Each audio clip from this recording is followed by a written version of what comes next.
নমস্কার। আজ 17ই মার্চ 2024 ইংরেজি রবিবার। আজকের সকালের কয়েকটি গুরুত্বপূর্ণ সংবাদে আমি রাজেশ সাবর আপনাদের স্বাগত জানাই। বিজেপিতে যোগ দিলেন গায়িকা অনুরাধা পাড়ুয়াল। বিজেপিতে যোগ দিলেন জনপ্রিয় গায়িকা অনুরাধা পাড়ুয়াল। গতকাল বিজেপির দিল্লি সদর দফতরে আনুষ্ঠানিকভাবে গেরুয়া শিবিরে যোগ দিলেন তিনি। প্রধানমন্ত্রী নরেন্দ্র মোদীর নীতির দ্বারা প্রভাবিত হয়েই তিনি বিজেপিতে যোগ দেওয়ার সিদ্ধান্ত নেন বলে জানান। লোকসভা ভোটের দিন তারিখ ঘোষণা। গতকাল নির্বাচন কমিশন ভোটের দিন তারিখ ঘোষণা করেছেন।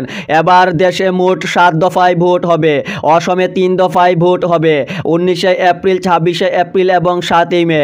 দেশে একই সঙ্গে ভোট গণনা হবে 4ই জুন। দেশে প্রথম পর্যায়ে 19শে এপ্রিল, দ্বিতীয় পর্যায়ে 26শে এপ্রিল, তৃতীয় পর্যায়ে 7ই মে, চতুর্থ পর্যায়ে 13ই মে, পঞ্চম পর্যায়ে 20শে মে, ষষ্ঠ পর্যায়ে 25শে মে এবং সপ্তম পর্যায়ে ভোট হবে 1লা জুন। ফলাফল ঘোষণা হবে 4ই জুন। এদিকে অসমে 19শে এপ্রিল কাজিরঙ্গা, শোনিতপুর, লক্ষিমপুর, ডিব্রুগড়, যোরহাটে ভোট হবে।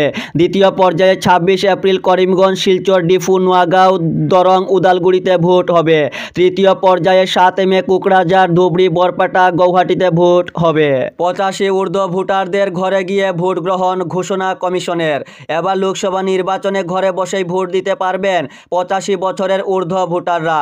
এমন ঘোষণা করেছে গতকাল নির্বাচন কমিশন।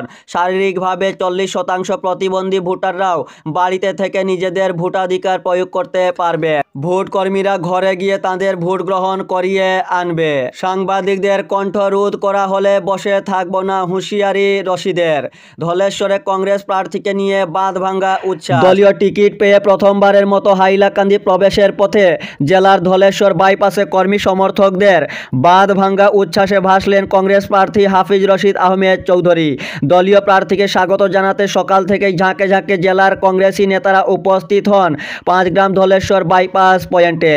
দুপুর 12টা নাগাদ হাফিজ রশিদ আহমেদ চৌধুরী ধলেশ্বর বাইপাস পয়েন্টে পৌঁছতেই কর্মী ও সমর্থকদের মধ্যে দেখা যায় বাঁধভাঙ্গা উচ্ছ্বাস। সেখানে কর্মী সমর্থক ও দলীয় নেতাদের হাতে সংবর্ধনার জোয়ারে ভাসেন তিনি।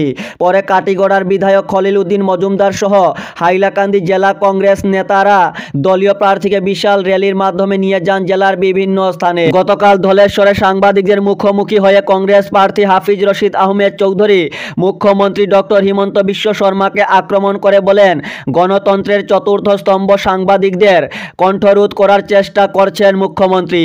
প্রশ্ন করার জন্য মুখ্যমন্ত্রী সাংবাদিকদের হেনস্থা করছেন। মুখ্যমন্ত্রীকে কঠোর হুঁশিয়ারি দিয়ে হাফিজ রশিদ আহমেদ চৌধুরী বলেন, সাংবাদিকদের কণ্ঠরোধ করা হলে বসে থাকব না, বড় ব্যবধানে জয়ী হব, দাবি ইউডিএফ প্রার্থী শাহাবুলের।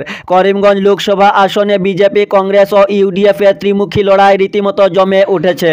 গতকাল রাতে আলগাপুরের বিধায়ক নিজামুদ্দিন চৌধুরীর বাসভবনে আলগাপুর বিধানসভা ভিত্তিক কমিটির ডাকে সংবর্ধনা সভার আয়োজন করা হয়। আলগাপুর বিধানসভা এলাকায় বিধায়ক নিজামুদ্দিন চৌধুরীর বাড়িতে আয়োজিত হয় এই সভা। এই সভায় করিমগঞ্জ লোকসভা আসনের ইউডিএফ প্রার্থী শাহাবুল ইসলাম তার নির্বাচনী প্রচার শুরু করে। এদিন বিধায়কের বাড়িতে ইউডিএফ প্রার্থীকে বিপুল সংবর্ধনা জানান কর্মী সমর্থকরা। পরে তাকে নিয়ে এক র্যালি বের করা হয়। এতে কর্মী সমর্থকদের সঙ্গে পা মেলান আলগাপুরের বিধায়ক নিজামুদ্দিন চৌধুরীও। এদিন শাহাবুল দাবি করেন, এবার বিপুল ভোটে জয়ী হবেন তিনি। আজ মহিলা আইপিএল ক্রিকেটের ফাইনাল। আজ অরুণ জেটলি স্টেডিয়ামে নয়াদিল্লিতে দিল্লি ক্যাপিটালস বনাম রয়্যাল চ্যালেঞ্জার্স বেঙ্গালুরুর মধ্যে ফাইনাল ম্যাচ অনুষ্ঠিত হবে। এই ম্যাচ শুরু হবে আজ রাত 7:30টায়। ভারতীয় জনতা পার্টির সুখবর। ভারতীয় জনতা পার্টির আদর্শে অনুপ্রাণিত হয়ে তথা যশস্বী প্রধানমন্ত্রী মাননীয় শ্রীযুক্ত নরেন্দ্র মোদীজির বিকশিত ভারতের স্বপ্নকে সফল করতে বরাক চা শ্রমিক ইউনিয়ন এবং বরাক উপত্যকা চা যুব কল্যাণ সমিতির সদস্যবৃন্দরা ভারতীয় জনতা পার্টিতে গতকাল যোগদান করলেন। এই অনুষ্ঠান হয় গতকাল গৌহাটিতে।